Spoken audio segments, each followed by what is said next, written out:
আজকের বিষয় মেনিনজাইটিস সম্বন্ধে। এই মেনিনজাইটিস অসুখটা বাংলাতে বললে মস্তিষ্ক ঝিল্লির প্রদাহ।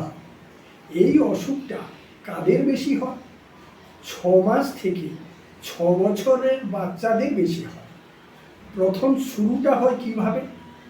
জ্বর হবে, মাথা যন্ত্রণা হবে, একদম জ্বরটা হাই ফিভার, এবং মাথা যন্ত্রণাটা এত এক্সট্রিম পজিশানে থাকবে, পেশেন্ট স্থির হয়ে শুয়ে থেকে মাথাটা শুধু এদিক ওদিক গোড়াবে এবং প্রচণ্ড মাথা যন্ত্রণা। এই অসুখে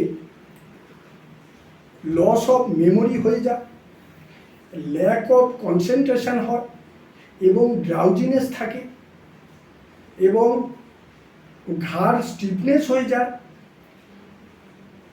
তারপর আফটার ইফেক্ট একদম প্যারালাইসিস এবং ডেথ।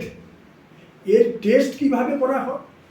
স্পাইনাল কর্ড থেকে ফ্লুইড নিয়ে টেস্ট করা হয়। এটি একটি মারাত্মক ব্যাধি। এর খুব ভালো হোমিওপ্যাথিক চিকিৎসা রয়েছে। আপনারা